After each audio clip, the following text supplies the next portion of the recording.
Gospod Drago Andrejč iz Murskih Petrovcev nam je povedal takole. Osnovno šolo v Gederovcih je začel obiskovati leta 1960. Spomnil se je prvega šolskega dne, ko se je v šolo odpravil peš s prijateljem Pištekom iz Sodišincev. Starši so Dragu dan prej pokazali, kje je stavba šole.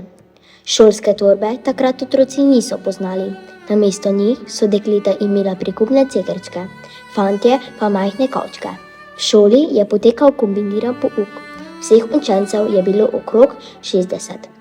Draga je v prvem razredu poučevala tovarišica Karolina Kolmanič, kasneje pa še tovarišica Števka Milek. Pouk se je začel ob različnih urah, najpogosteje pa okrog 9. ure. Trajal je približno 3 ure. V šoli so se učili pisanja, računanja, risanja, petja ter narave. Posebnost sta bila zagotovo velika sadovnjak in vrt. Učenci so se v njem učili vrtnarjenja ter sadjarstva.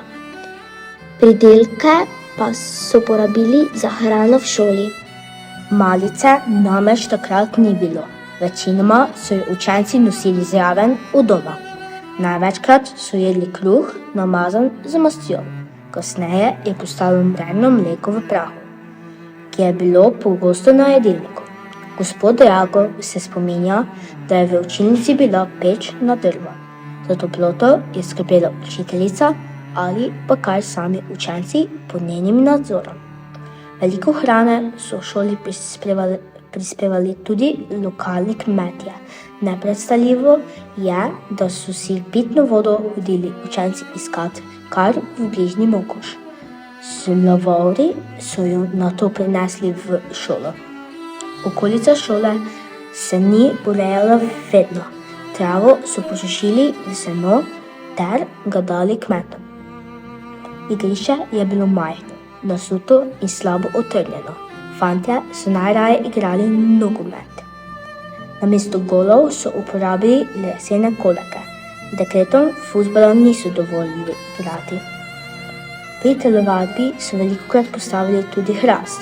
Takrat je bila to stoja na rokah. Šolske klopi so bile povsem drugačne kot danes. Za vsako klopijo se sedela 2 učenca. Na klopi je bila nameščena posodica za šinilo, v katero so namakali peresnik. Peresnice so bile lesene, barvic je bilo zelo malo. Flomastev, vodenk in temper niso poznali. Seveda so včasih zaslužili tudi kazen. Učenci so se najbolj bali šiba, packe in gruške.